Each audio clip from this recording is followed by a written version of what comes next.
Good morning बच्चों, मेरा YouTube channel में आप सभी का स्वागत है।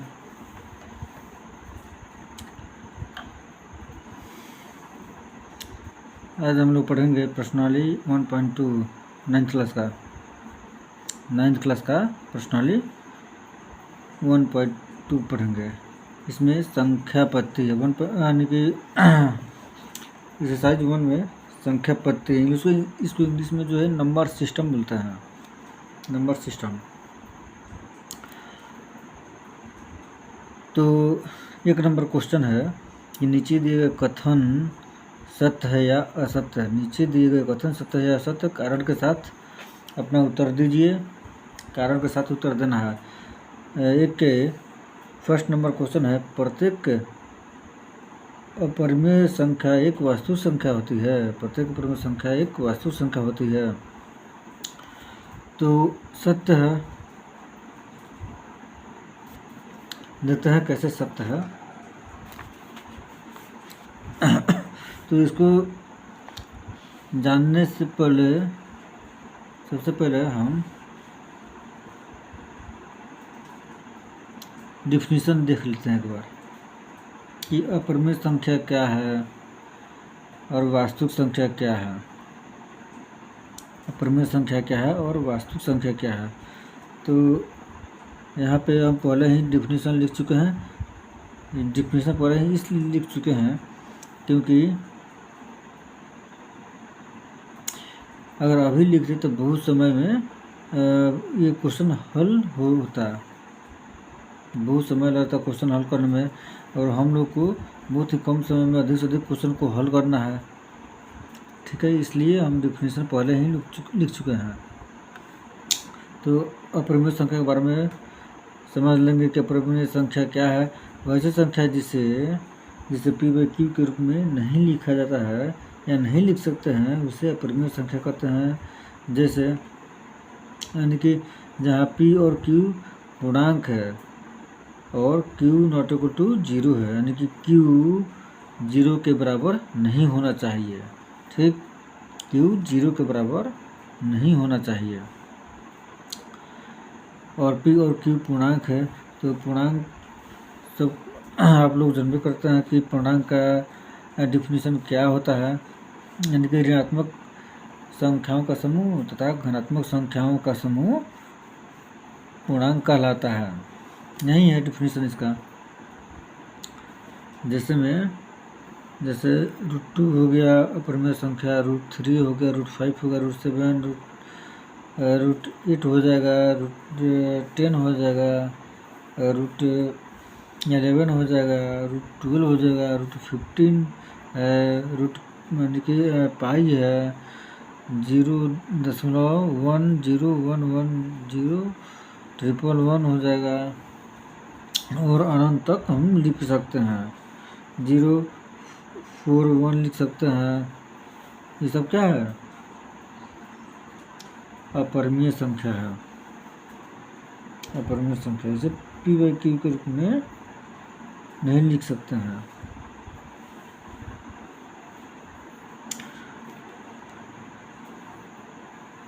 अब वास्तविक संख्या क्या है? वास्तविक संख्या का इंग्लिश में रियल नंबर होता है। ये क्या है वास्तविक संख्या? देखो, परिमेय संख्या और अपरिमेय संख्याओं का समूह या संग्रह वास्तविक संख्या कहलाता है। परिमेय संख्या और अपरिमेय संख्याओं का समूह वास्तविक संख्या कहलाता है। ठीक, अब लोग समझ गए होंगे कि वास्तविक संख्या यानी कि रियल नंबर क्या है।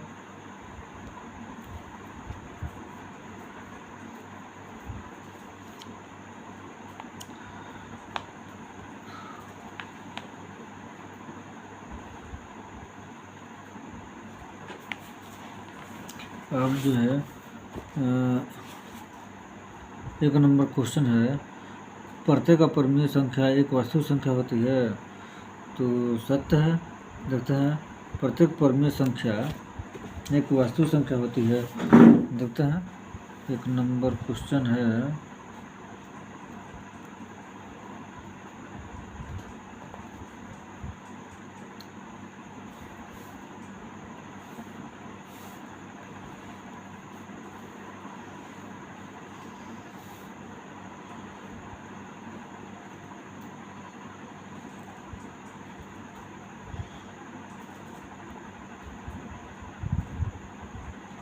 एक नंबर का नंबर 1 क्वेश्चन है,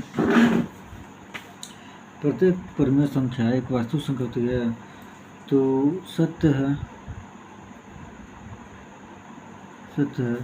अब कारण देना है, किस कारण से सत्य है। प्रत्येक परिमेय संख्या, तो परिमेय संख्या क्या होती है, एक वास्तविक संख्या क्या है, वास्तविक संख्या परिमेय संख्या और अपरिमेय संख्याओं का समूह, परिमेय संख्या और अपरिमेय संख्याओं का समूह क्या कहलाता है, वास्तविक संख्या कहलाता है। तो प्रत्येक अपरिमेय संख्या, अपरिमेय संख्या क्या है, अपरिमेय संख्या √2, √3, √5 ये सब क्या है, अपरिमेय संख्या। तो अपरिमेय संख्या एक वास्तविक संख्या भी है, क्योंकि वास्तविक संख्या वास्तविक संख्या बराबर क्या होता है, परिमेय संख्या प्लस अपरिमेय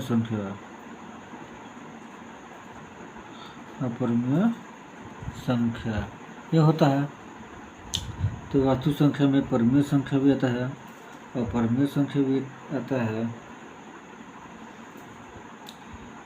यानी कि अपरिमेय संख्या आता है वास्तविक संख्या में, तो इसी कारण से यह सत्य है।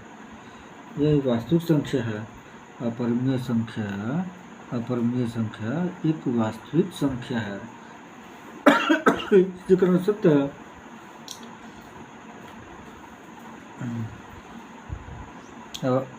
आई होप आप लोग समझ गए होंगे, मैं ऐसा करता हूँ कि आप लोग समझ गए होंगे। अगर नहीं समझे होंगे तो कमेंट बॉक्स में ज़रूर कमेंट कीजिएगा। अब सेकेंड नंबर क्वेश्चन है, संख्या रेखा का प्रत्येक बिंदु √m के रूप का होता है जहाँ m एक प्राकृतिक संख्या है। ये थोड़ा आप लोग का कठिन लग रहा होगा, हम आसान बना दे रहे हैं, एकदम आसान बना देंगे। इस तरह आसान बनाएंगे कि आप लोग को एकदम चुटकी में इसको बना डालिएगा या उधिया दीजिएगा, ठीक है। संख्या रेखा का प्रत्येक बिंदु √m के रूप में का होता है जहाँ m एक प्राकृतिक संख्या है। जैसे m कोई प्राकृतिक संख्या है, जहाँ देखो m प्राकृतिक संख्या किसे कहते हैं, गिनती की संख्या को प्राकृतिक संख्या को कहते हैं, प्राकृतिक संख्या। अब 1 होता है, 2 होता है, 3 ये सब क्या है, प्राकृतिक संख्या है। सपोज करो कि संख्या रेखा का प्रत्येक बिंदु √m के रूप का होता है, 4 भी होता है। सपोज करो कि √2 हो गया, तो इसका तो नहीं टूटेगा, √2 ही हो जाएगा। लेकिन अगर √4 करते हैं तो इसका तो वर्गमूल 2 हो जाएगा। तो अर्थात e यानी कि 4 √m के बराबर नहीं है। 4 जो है √m के रूप का नहीं होता है। और एक कारण और भी है कि यह असत्य है, क्योंकि कोई भी ऋणात्मक संख्या किसी प्राकृतिक संख्या का वर्गमूल नहीं होता है। जिसे प्राकृतिक संख्या √9 है, ठीक, तो यह जो है ऋणात्मक नहीं होगा, जब भी होगा तब धनात्मक होगा, धनात्मक में आएगा मेरा वर्गमूल, ठीक। यानी कि यह √9 के बराबर नहीं है। वही कह रहा है, संख्या रेखा का प्रत्येक बिंदु √m के रूप का होता है। असत्य है, गलत है, √m के रूप का नहीं है। इसका वर्गमूल टूट गया है, टूट करके 3 आ गया है, ठीक, तो असत्य है, गलत है, ठीक। और ऋणात्मक संख्या किसी प्राकृतिक संख्या का वर्गमूल नहीं होता है। ऋणात्मक संख्या किसी प्राकृतिक संख्या का वर्गमूल नहीं होता है। अगर यहाँ पे किसी का वर्गमूल अगर निकलेगा तो यहाँ पे किस संख्या का वर्गमूल निकला है तो यहाँ पे माइनस यानी ऋणात्मक नहीं आता है, ना आएगा। ठीक, अब थर्ड नंबर क्वेश्चन है। थर्ड नंबर क्वेश्चन है, यहाँ पे आप लोग भी देख लीजिए थर्ड नंबर क्वेश्चन क्या है। एक का थर्ड नंबर, प्रत्येक वास्तु संख्या एक अपरिमेय संख्या होती है। प्रत्येक वास्तविक संख्या एक अपरिमेय संख्या होता है। तो चुटकी में आपको दिखाई दीजिएगा कि वास्तविक संख्या क्या है, अपरिमेय संख्या क्या है। तो देखते हैं, पर प्रत्येक वास्तु संख्या क्या है तो यानी कि रियल नंबर, परिमेय संख्या और अपरिमेय संख्या का समूह वास्तु संख्या कहलाता है। परिमेय संख्या और अपरिमेय संख्याओं का समूह वास्तु संख्या कहलाता है। तुम्हें कह रहा है प्रत्येक वास्तु संख्या एक अपरिमेय संख्या होती है, तो भी असत्य है। असत्य है, असत्य है, क्योंकि देखो कारण कारण देख लो किस तरह सकते हैं। प्रत्येक वास्तु संख्या एक अपरिमेय संख्या होती है। वास्तु संख्या यानी कि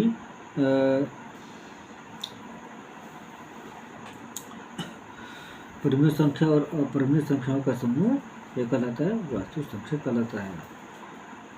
तो एक अपरिमेय संख्या होती है प्रत्येक वास्तविक संख्या यानी कि वास्तविक संख्या जो है परिमेय भी होता है। वास्तविक संख्या जो है परिमेय भी होता है और अपरिमेय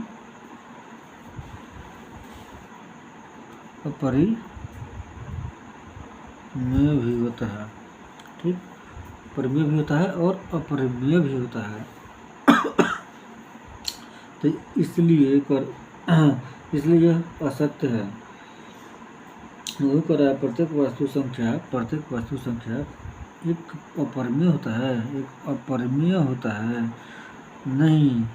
देखिए प्रत्येक वास्तु संख्या जो है परिमेय भी होता है और अपरिमेय भी होता है, इसलिए यह गलत है, असत्य है।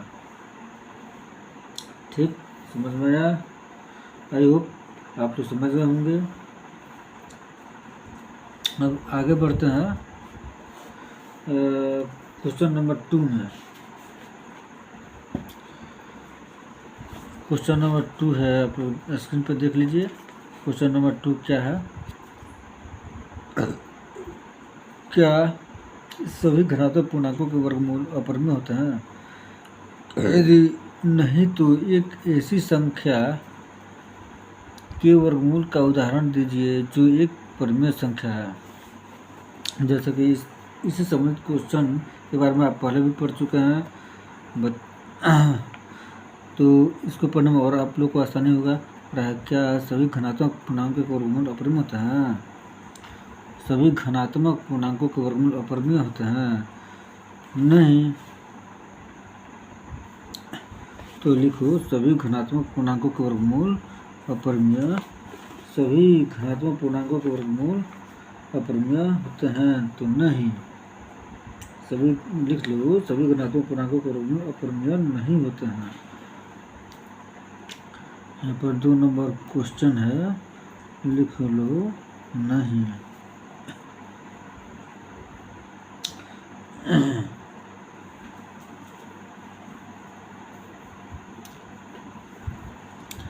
तो बहुत सारे ऐसा करा है, बहुत सारा ऐसा संख्या है या बहुत सारा ऐसा पूर्णांक है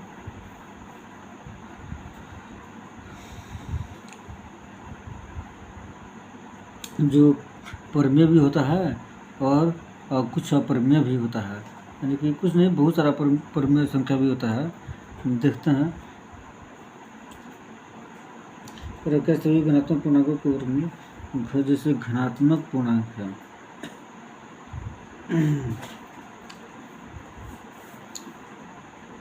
घनात्मक पूर्णांक है, जैसे में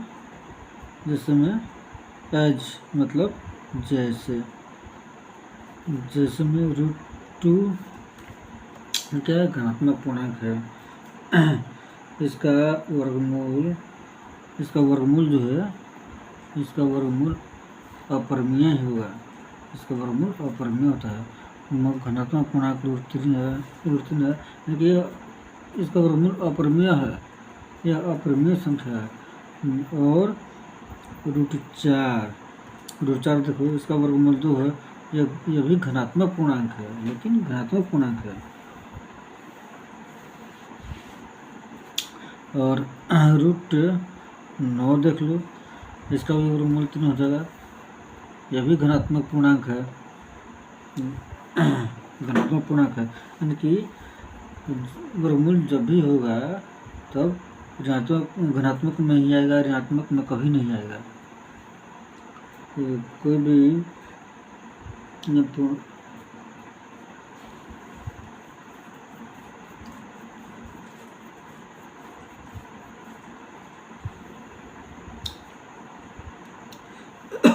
तो इसलिए ये गलत है, वहीं पर है। क्या सभी घनात्मक पूर्णांकों का वर्गमूल अपरिमित है? नहीं, सभी घनात्मक पूर्णांकों का वर्गमूल अपरिमेय नहीं होता है, यानी कि कुछ घनात्मक पूर्णांकों का वर्गमूल परिमेय होता है और कुछ घनात्मक पूर्णांकों का वर्गमूल अपरिमेय होता है। ठीक, कुछ घनात्मक पूर्णांकों का वर्गमूल अपरिमेय होता है और कुछ घनात्मक पूर्णांकों का वर्गमूल परिमेय होता है। जैसे 2/1 लिख सकते हैं, 3/1 लिख सकते हैं, इसलिए यह परिमेय संख्या है, परिमेय संख्या है, और यह अपरिमेय संख्या है, परिमेय संख्या है। ठीक, आंसर मेरा हो गया। तो यह अपरिमेय संख्या, यह जो है अपरिमेय संख्या, यह भी अपरिमेय संख्या है। तो किसी एक को बताना है।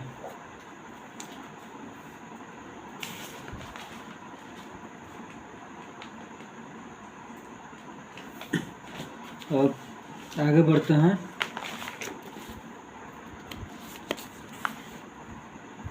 आते हैं क्वेश्चन नंबर 3 पे। पढ़ा है 3 में, दिखाइए कि संख्या रेखा पर √5 को किस प्रकार निरूपित किया जा सकता है। ठीक, यही दिखाना है। दिखाइए कि संख्या रेखा पर √5 को किस प्रकार निरूपित किया जा सकता है। तो देखते हैं √5 को किस प्रकार निरूपित करते हैं।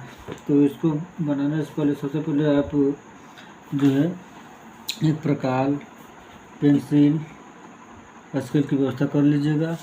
और हमारे पास अभी अवेलेबल नहीं है तो हम हाथ से ही काम चला लेंगे। ठीक,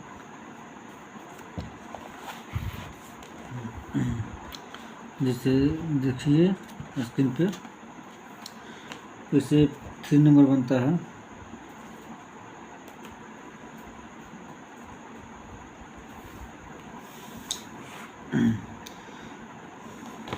तो सबसे पहले हम संख्या रेखा खींच लेंगे। संख्या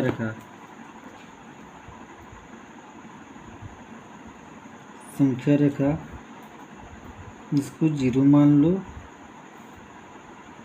ठीक, 0 के दाहिने साइड जो भी अंक होता है वो घनात्मक में होता है।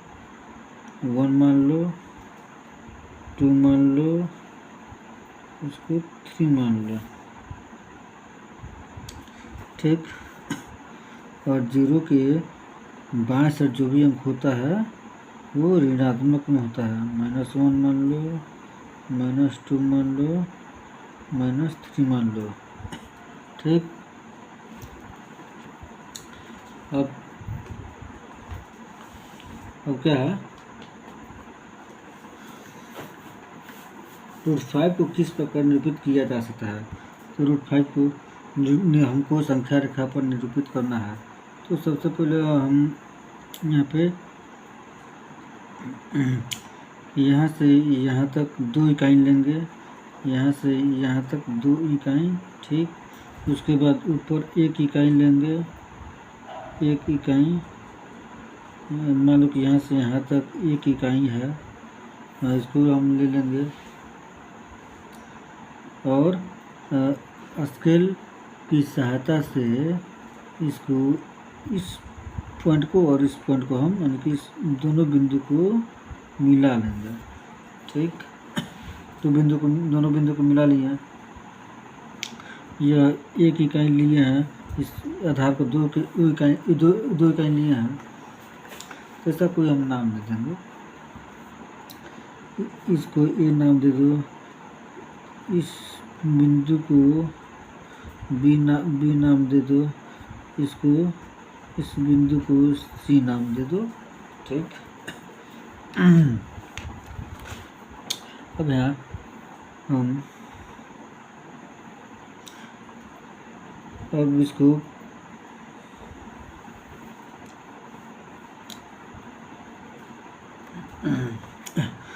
इसको पाइथागोरस प्रमेय से हम सोल्व करेंगे। तो हम पहले भी 8वें क्लास में पढ़ चुके हैं कि पाइथागोरस प्रमेय का सूत्र क्या होता है। यहाँ पे लिखो,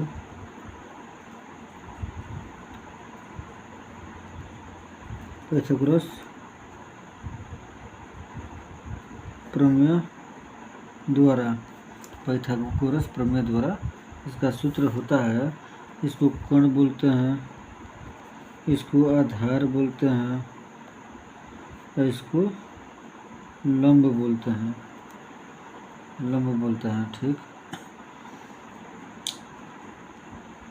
तो कोण स्क्वायर बराबर होता है, कोण स्क्वायर बराबर आधार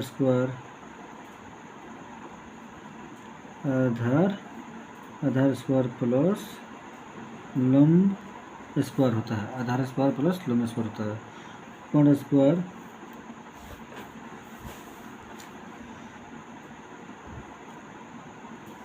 तो आधार में क्या है, आधार कितने का है, 2 इकाई है, 2 का स्क्वायर हो जाएगा, प्लस लंब 1 इकाई है, तो यहाँ पे 1 का स्क्वायर हो जाएगा, ठीक।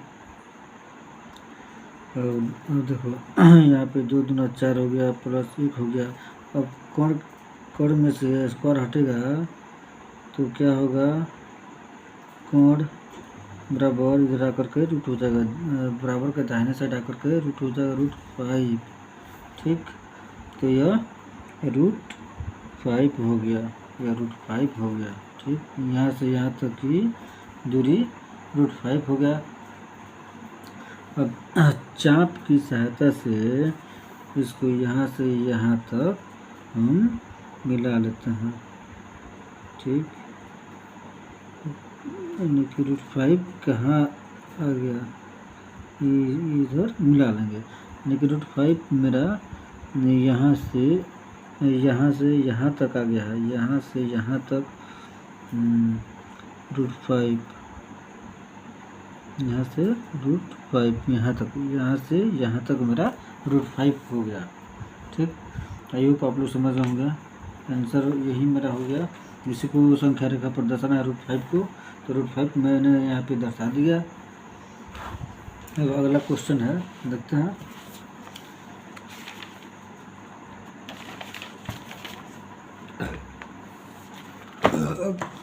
अगला क्वेश्चन क्या है, अब अपना स्क्रीन पर देखिए, ये अगला क्वेश्चन क्या है। 4 नंबर है, कक्षा के लिए क्रियात्मक वर्गमूल सर्पिल की रचना करें, यानी कि सर्पिल वर्गमूल की रचना करें, सर्पिल वर्गमूल की रचना करना है, सर्पिल वर्गमूल। तो जैसे कि आप लोग यहाँ पे देख रहे हैं, इसको आधार 1 यानी कि आधार को 1 इकाई माना है और आधार पर 1 इकाई लंब दिया गया है, तो इसलिए इसका कोण हो गया √2, ठीक। कोण क्या हो गया, √2 हो गया। इसको सर्पिल बनाना है। अब फिर से इसको आधार माना है, इसको लंब माना है, यानी कि आधार क्या हो गया, रूट 2 हो गया और लंब 1 हो गया। तो पाइथागोरस प्रमेय के अनुसार यह जो है रूट 3 हो जाएगा। जब रूट 3 हो जाएगा तो यह फिर से इसको यहाँ पर लंब डाल दिया गया है, इसको आधार मान लिया गया है, और फिर से यहाँ से इसको मिला जाएगा, कण हो जाएगा। एक इकाई हो गया, ये एक इकाई लेना है, लंब जब भी लेना है एक इकाई लेना है और एक एक इकाई करके बढ़ाते चलना है। तो रूट 3 हो गया, यहाँ पर रूट 4 हो जाएगा पाइथागोरस प्रमेय के अनुसार। फिर से अगला वही कार्य होगा तो रूट 5 होगा, रूट 6 होगा, रूट 7 होगा। इस तरह जब तक नहीं मिलेगा तब तक उस तरह हम पाइथागोरस प्रमेय के द्वारा करते रहेंगे, क्रिया करते रहेंगे। ठीक, और समझ आई होप आप लोग समझ गए होंगे। यह मेरा चैप्टर ख़त्म हो गया। चलिए ठीक है, अगर नहीं समझ में आएगा, बनाने में दिक्कत होगा तो मेरा कमेंट बॉक्स में ज़रूर जवाब दीजिएगा। ठीक है, हो गया। जय हिंद, जय भारत। अगर आप लोग को वीडियो अच्छा लगे तो लाइक करना, सब्सक्राइब करना, और चैनल में नए हैं तो सब्सक्राइब जरूर करना और दबा कर शेयर करना। ठीक, जय हिंद।